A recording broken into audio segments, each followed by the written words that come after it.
when danger threatened him, he never got hurt. He knew just what to do. You can turn back now, or learn the stuff they don't want you to know.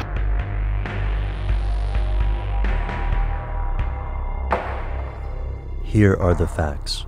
On July 16, 1945, U.S. scientists detonated the first nuclear bomb. This explosion generated more power than 20,000 tons of TNT, was visible for 200 miles, and ushered in a new era of warfare. Of all mankind's weapons, nuclear missiles are, by far, the most destructive. A war between nuclear-armed states could reshape the world, changing the atmosphere while killing millions. These weapons must be controlled, but it's difficult to estimate the size of a country's stockpile.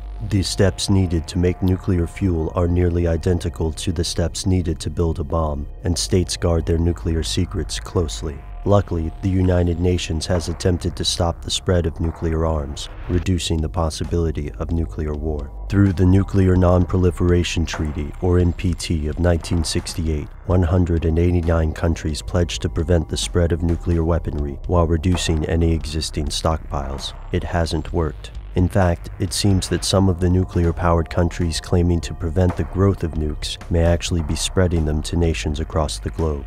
Here's where it gets crazy. The United States, France, China, the United Kingdom, and Russia possess nuclear weapons, and they've all signed the NPT. But other countries have made their own nuclear arsenals. South Africa, Libya, and some former Soviet states eventually gave up their nuclear ambitions, but several other nations such as Pakistan, North Korea, and India still own nuclear weapons. They have no plans to disarm or sign the NPT. Israel may be the strangest case. Almost all experts agree that Israel has a nuclear stockpile, but the country refuses to confirm or deny this allegation. However, when Israeli nuclear technician Mordechai Vanunu exposed Israel's nuclear weapons program, he was jailed for more than 18 years. He is still not allowed to leave Israel. How could 4 countries acquire nuclear weapons after more than 100 other nations agreed to prevent it? That's a sensitive subject. When the US made a deal with India, supplying it with nuclear material and enrichment equipment, it claimed that India was not a nuclear power. Yet the rest of the world, including the Federation of American Scientists, agrees that India has somewhere between 40 to 80 nuclear warheads, and India's first nuclear test occurred in 1974.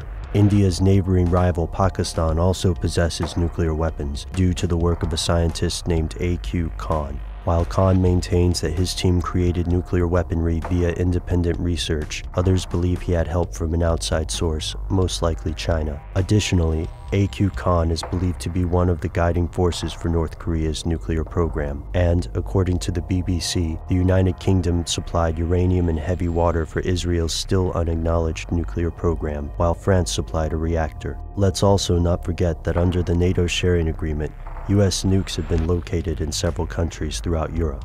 This makes for a depressing track record. 4 of the countries sworn to prevent the spread of nuclear weapons have been accused of passing them out like party favors, placing their state's geopolitical interest over the global interest of a nuclear-free world.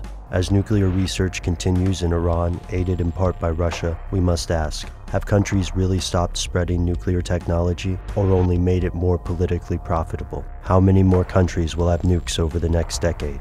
Most importantly, what happens when someone decides to fire?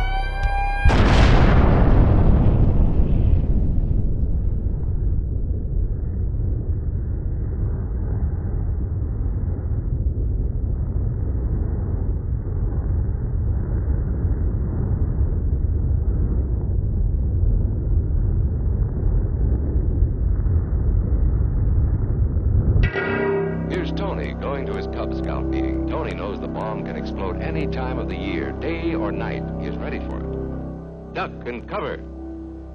Atta boy, Tony. That flash means act fast. Tony knows that it helps to get to any kind of cover. This wall was close by, so that's where he ducked and covered. Tony knew what to do. Notice how he keeps from moving or from getting up and running? He stays down until he is sure the danger is over. The man helping Tony is a civil defense worker. His job is to help protect us when there is danger of the atomic bomb. We must obey the civil defense worker.